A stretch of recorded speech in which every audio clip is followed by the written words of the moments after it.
Hey everyone, and welcome to another deep dive. Today, we're going beyond those big Civil War battles. We're looking at how the war really impacted civilians, especially in the South. Our main source is going to be an episode of American History Tellers, the one that, digs into life away from the front lines. Yeah, it's always so interesting, right? Like you think Civil War, you picture those big battles, the famous generals. But this episode, it really shines a light on like, what was it like to be a regular person? Someone not a soldier, Yeah. living through all that. Exactly. Like one of the first things that kind of jumped out at me was just how long the war dragged on. I mean, way longer than anyone thought it would. So Wow. both sides, the Union and the Confederacy, they had to turn to drafts, like to get enough soldier. And that's a first in American history. I can only imagine how unpopular that was. Oh, yeah. Unpopular is putting it mildly. You got to think, the Confederacy, they were all about states' rights. Mhm. That was their whole thing. So to try and force this central draft, Yeah. I mean, that was a huge challenge for them. And what makes it even more wild is how their draft law actually worked.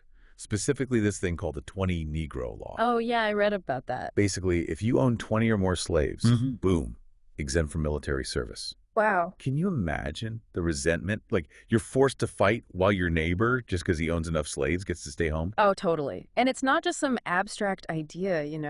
The podcast, they tell this story about a farmer in Arkansas. It's 1862, and this guy, he's already 44, has a son off fighting already, and then bam, he gets drafted too. Oh, wow. It really makes you think, like, what would it have been like to get that news, to be that family? It's like your stomach drops just hearing it. And the episode, it like really zooms in on the wife's reaction. And she's just furious. I mean, understandably so, right? Mm. She's left to run the whole farm by herself.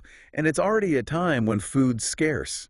It really hits you, the burdens that women had to carry during the war. It's just heartbreaking. And I think it makes you wonder, like, if you were in their shoes, right? Mm. How would you react to news like that? It's tough to even imagine. And then on top of all that, you got to factor in the economics of the war. Because the North, they were actually doing pretty well, booming even, thanks to industry and income tax. But the South, oh, it was a whole different story. Yeah, the podcast doesn't paint a very pretty picture of things down there. No, it was rough. The Confederacy, they were basically just printing money, which, that leads to hyperinflation. The cost of everything just skyrockets. Basic stuff became unaffordable for most people. I mean, think about it, like a loaf of bread costing hundreds of dollars in today's money. Okay, yeah. Now that you put it that way, I get why it's called hyperinflation. But how did it actually affect the war? Well, think about it. These soldiers, they're getting letters from home, right? Their families are struggling to survive. Their pay's worth less and less every day because of the inflation. So what happens? Desertions just go through the roof. Soldiers are leaving to try and help their families, which, obviously that weakens the whole war effort. So it's like this awful cycle. The war's making things terrible at home, which then makes the war effort weaker. Exactly. And the podcast, it really highlights this one event where everything kind of explodes, the Richmond bread riots. Right. And Richmond at the time, it was just packed. Refugees, soldiers, everyone's crammed in, resources stretched thin. And the podcast, it talks about this woman, Mary Jackson. She was a street vendor, and she could barely feed her kids, and she becomes like this unlikely leader of the riot. Pure desperation, just trying to survive. And her story, the whole riot, it really highlights this key point. It wasn't just about being hungry. It was about resentment towards the wealthy because they were seen as profiting off the war while everyone else starved. And towards the government, because they weren't doing anything to help. Like, does any of that sound familiar? Like, thinking about today's world and all the talk about income inequality. Now that you say it, yeah, there are some pretty striking parallels there. It makes you wonder, like, what pushes people to that point, to take such drastic actions? Totally. The podcast, it describes the scene, and it's wild. Women in the streets chanting bread or blood. Jefferson Davis, he even tries to throw coins into the crowd to calm them down. It must have been total chaos. And it wasn't just in the South either. The podcast also talks about the New York City draft riots. And those were fueled by the same anger over inequality, but with a different kind of twist. Oh, yeah, totally different. So in the North, you had wealthy folks basically buying their way out of the draft, which obviously made the working class furious. But the New York riots, they also had this, like, deep racial element to them. Right. It's crazy, right? Irish immigrants, who are often discriminated against themselves, they're targeting black communities. because they were afraid of job competition. And this is at a time when black men weren't even eligible for the draft yet. Yeah, the irony is pretty tragic. And those riots, they were the deadliest in U.S. history up to that point. It's chilling to hear about who they attacked. Abolitionists, any businesses that hired black workers, even a colored orphan asylum got attacked. The podcast, it doesn't shy away from the brutality, the lynchings, the burnings. It just shows how dark things got. It definitely makes you face that ugly reality that the Civil War, it wasn't just North versus South. It was a conflict that divided communities across the entire nation, Yep. and sometimes in the most horrific ways. It really makes you think about how complicated it all was and how those divisions, especially around race and class, they still echo today. It's Yep. heavy stuff for sure. And it really challenges that whole North versus South picture we have of the Civil War. Clearly things were way messier than that, even violent within both sides. Yeah, exactly. And what I find so fascinating is this episode forces you to think about the long-term impact of all this. I mean, these weren't just random riots, right? They were symptoms of these deep social and economic problems.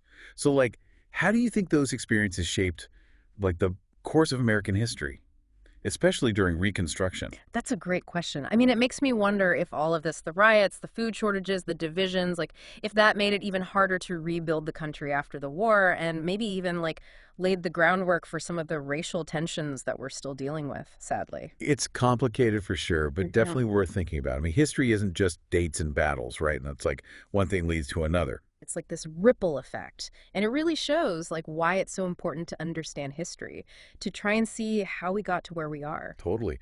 I mean, this deep dive, it's a good reminder of that. We've talked about personal stories, economic struggles, social unrest. It really gives you a sense of what life was like away from the battlefields. One thing that really stuck with me from the podcast was the experience of women during all this. You see them dealing with most of the hardship, taking on new responsibilities with the men off fighting, even leading those protests like the Richmond bread riot. Oh, yeah, that's a great point. The Civil War really forced women on both sides to do things they'd never done before, Uh-huh. face these incredible challenges. It's a huge part of the story, and I think we often forget about that. I agree. It makes me want to learn more about their individual stories. How did their lives actually change during the war? And what happened to them afterwards? Did any of that last? That's a great direction to go in for sure. And it highlights another big theme from this deep dive, the interconnectedness of everything. The Civil War wasn't just battles and politics. It touched every part of life. Economics, social structures, like you said, gender roles. It really shows you that history isn't a straight line. It's more like a big tapestry with all these threads woven together. Exactly. And that complexity is what makes it so interesting to explore. In this episode of American History Tellers, it gave us a glimpse into civilian life, but there are so many more stories out there, so many different ways to look at it. What was it like for enslaved people in the South as the war went on? How did the Emancipation Proclamation change things for them? Or even, what about women in the North? They had to keep things going while their husbands and fathers were away. It's crazy to think about how many people were affected by this one event. And each of those stories, it gives us a different perspective on the past. It helps us understand just how complicated the Civil War was and how much of an impact it still has. So much to think about. This deep dive has really shown me how much I still don't know. It does feel like we've barely scratched the surface. Yeah, yeah. But I guess that's kind of the thing about history, right? There's always more to learn. It really is. Yeah. And that's what makes a deep dive like this so cool. We started with just one podcast episode, and look how much we've talked about. I know, right? It's like you open one door and it leads to a whole new world. Totally. And speaking of new perspectives, something else that really got me thinking in the podcast was the whole idea of leadership, especially during such a crazy time. You see Lincoln, right? Trying to keep the country from falling apart, dealing with all this criticism, setbacks, just impossible decisions. And on the other side, you've got Jefferson Davis. He's trying to, balance this idea of a strong central government with the Confederacy's whole thing about states' rights. Mhm. It's really interesting to see how both of them handled all that pressure, Yeah. and how their choices really affected how the war played out and millions of lives. It really makes you think about what makes a good leader, especially during a crisis. What qualities do they need? How do you balance everyone's needs and make decisions when so much is at stake? It feels relevant even today, you know what I mean? Oh, yeah, definitely. These are questions people have been asking forever, right? And it challenges us to think about what good leadership looks like now. Well, it's like history's giving us a chance to learn from what happened before, the good and the bad. So maybe we can, I don't know, handle things better now. Exactly. And that's why learning about history is so important. It's not just about memorizing stuff, it's about understanding what shaped the world and using that knowledge to make better decisions. I like that. Well, this deep dive has definitely given me a lot to think about. I hope it's done the same for you listening out there. I mean, we've covered so much, the hardship, the inequality, how decisions from way back then still affect us now. It's been quite a journey. It really has. And I hope it's made you want to keep learning more. There are tons of books, articles, documentaries out there just waiting to teach us more about this time in American history. Absolutely. We've only just started exploring, and I bet there's still so much more to uncover. There always is. And every new thing we learn helps us understand ourselves better and how we got to where we are. Well said. Well, I think it's about time to wrap up this deep dive. It's been great exploring all this with you and with everyone listening. I agree. It's been a really great conversation. And I hope our listeners, they feel like they can go out and learn more about the Civil War and what it all means. And to everyone listening, thanks so much for joining us. We hope you learned something new today and that this deep dive made you curious to keep digging, keep asking questions, and keep making those connections between the past and the present. Until next time.